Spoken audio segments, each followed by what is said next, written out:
1951 में ये पाप किया गया, लेकिन देश चुप नहीं था। उस समय राष्ट्रपति डॉक्टर राजेंद्र प्रसाद जी ने चेताया ये गलत हो रहा है। उस समय स्पीकर पद पर बैठे हुए हमारे स्पीकर महोदय ने भी पंडित जी को कहा गलत कर रहे हो।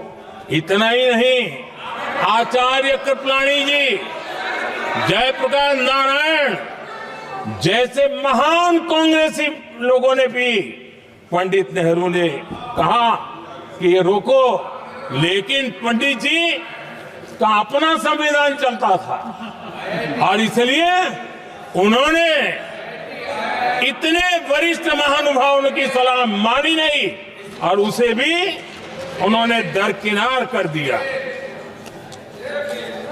और आदरणीय सभापति जी, ये संविधान संशोधन करने का ऐसा खून कांग्रेस के मुंह लग गया कि समय समय पर वो संविधान का शिकार करती रही। ये खून मुंह पे लग गया। इतना ही नहीं, संविधान के स्पिरिट को लहू लहान करती रही। आदरणीय सभापति जी, करीब 6 दशक में 75 बार संविधान बदला गया। आदरणीय सभापति जी, जो बीज देश के पहले प्रधानमंत्री जी ने बोया था,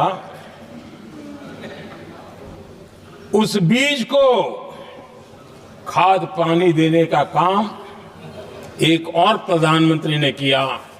उनका नाम था श्रीमती इंदिरा गांधी।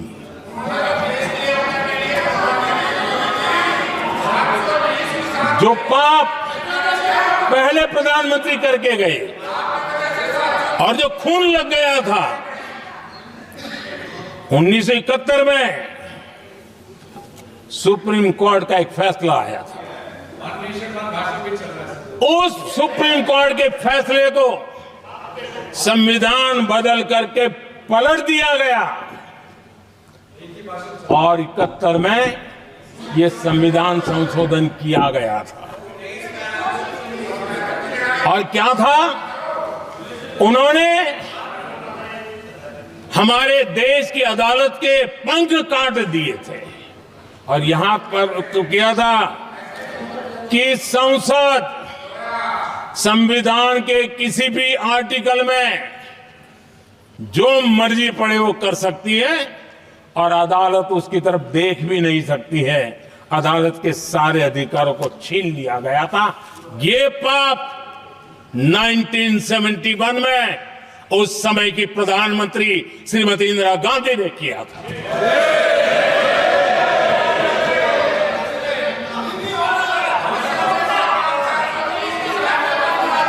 और इस परिवर्तन ने इंदिरा जी की सरकार को मौलिक अधिकारों को छीनने का और न्यायपालिका पर नियंत्रण करने का अधिकार दिया, सक्षम बना दिया था। आदरणीय सभापति जी, खून मुंह पे लग गया था, कोई रोकने वाला था नहीं। और इसलिए जब इंदिरा जी के चुनाव को गैर रीति के कारण, असंवैधानिक तरीके से चुनाव लड़ने के कारण अदालत ने उनके चुनाव को खारिज कर दिया और उनको एमपी पद छोड़ने की नौबत आई, तो उन्होंने गुस्से में आकर के देश पर इमरजेंसी थोप दी, आपातकाल लगा दिया अपनी कुर्सी बचाने के लिए। और उसके बाद इतना ही नहीं, उन्होंने इमरजेंसी तो लगाई, संविधान का दुरुपयोग तो किया ही किया, भारत के लोकतंत्र का गला तो घोंट ही दिया। लेकिन 1975 में 39वां संशोधन किया और उसमें उन्होंने क्या किया, राष्ट्रपति, उपराष्ट्रपति, प्रधानमंत्री, अध्यक्ष, इनके चुनाव के खिलाफ कोई कोर्ट में जा ही नहीं सकता है, ऐसा उन्होंने, और वो भी रिट्रोस्पेक्टिव किया, आगे के लिए नहीं, पीछे का भी, अपने पापों का भी उन्होंने। और आदरणीय सभापति जी, मैं संविधान की बात कर रहा हूं, मैं संविधान के आगे पीछे कुछ नहीं बोल रहा हूं।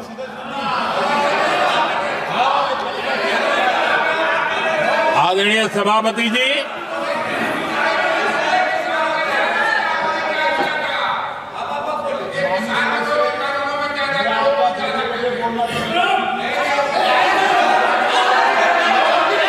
आदरणीय सभापति जी, इमरजेंसी में लोगों के अधिकार छीन लिए गए, देश के हजारों लोगों को जेलों में ठूंस दिया गया, न्यायपालिका का गला घोंट दिया गया, अखबारों की स्वतंत्रता पर ताले लगा दिए गए। इतना ही नहीं, कमिटेड जुडिशरी, इस विचार को उन्होंने पूरी ताकत दी। और इतना ही नहीं, जिस जस्टिस एच.आर. खन्ना ने उनके चुनाव में उनको खिलाफ जो जजमेंट दिया था, वो इतना गुस्सा भरा था कि जब जस्टिस एच.आर. खन्ना, जो सीनियरिटी के आधार पर सुप्रीम कोर्ट के चीफ जस्टिस बनने थे, जिन्होंने संविधान के सम्मान करते हुए उस पीरियड से इंदिरा जी को सजा दी थी, उन्होंने मुख्य न्यायाधीश नहीं बनने दिया। ये संविधान और अलोकतांत्रिक प्रक्रिया रही।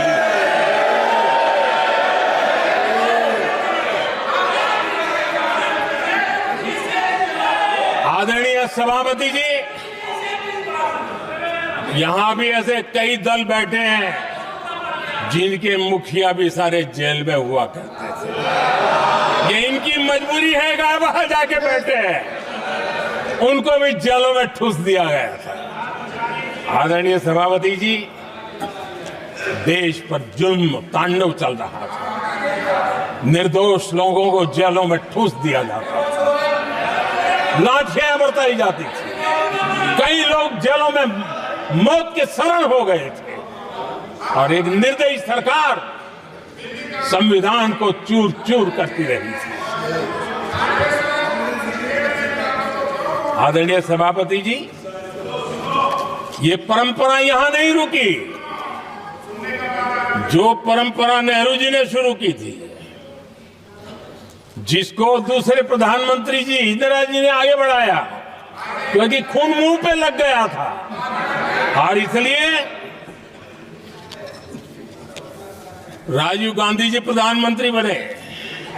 उन्होंने संविधान को एक और गंभीर झटका दे दिया। सबको समानता, सबको समानता, सबको न्याय, उस भावना को चोट पहुंचाई। आदरणीय सभापति जी, आपको मालूम है, सुप्रीम कोर्ट ने शाहबानो का जजमेंट दिया था।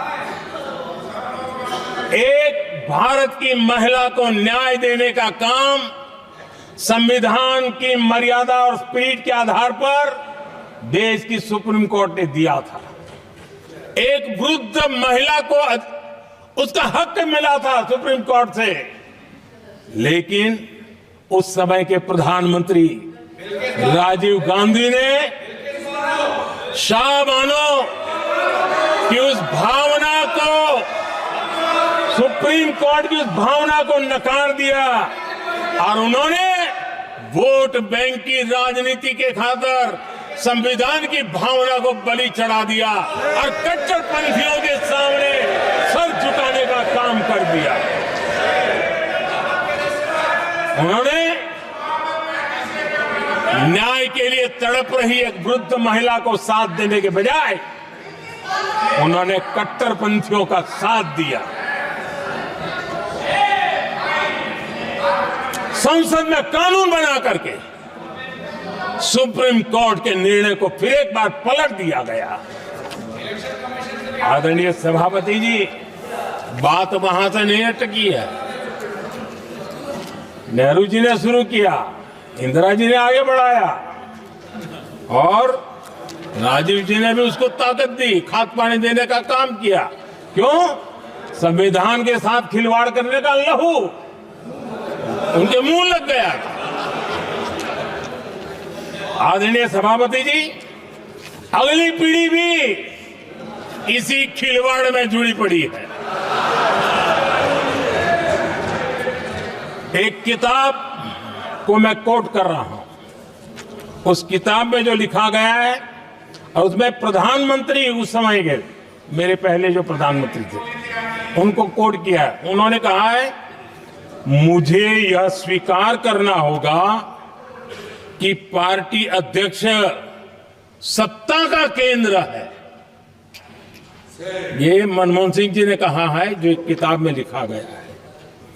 मुझे यह स्वीकार करना होगा कि पार्टी अध्यक्ष सत्ता का केंद्र है।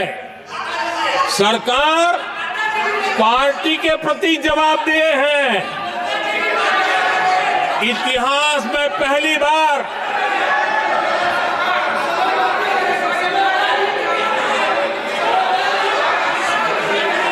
आदरणीय सभापति जी, नहीं, आप सदन इतिहास में पहली बार ये तरीका बिल्कुल ठीक नहीं है। सदन के नेता बोल रहे हैं, आपको मर्यादा रखनी चाहिए। ऐसे सदन नहीं चलेगा इस तरीके से, गलत तरीका आपका ये। माननीय प्रधानमंत्री जी, आदरणीय सभापति जी, इतिहास में पहली बार संविधान को ऐसी गहरी चोट पहुंचा दी गई। संविधान निर्माताओं ने चुनी हुई सरकार और चुने हुए प्रधानमंत्री की कल्पना तक ही हमारा संविधान था, लेकिन इन्होंने तो प्रधानमंत्री के ऊपर एक गैर संवैधानिक, और जिसने कोई शपथ भी नहीं लिया था, नेशनल एडवाइजरी काउंसिल पीएमओ के भी ऊपर बैठा दिया। पीएमओ के ऊपर अघोषित दर्जा दे दिया गया।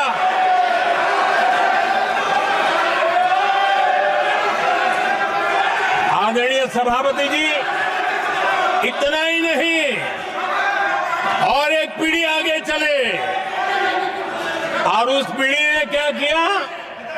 भारत के संविधान के तहत देश की जनता जनार्दन सरकार चुनती है और वो सरकार का मुखिया कैबिनेट बनाता है। ये संविधान के तहत है। इस कैबिनेट ने जो निर्णय किया, संविधान का अपमान करने वाले अहंकार से भरे लोगों ने पत्रकारों के सामने कैबिनेट के निर्णय को फाड़ दिया। संविधान को हर मौके पर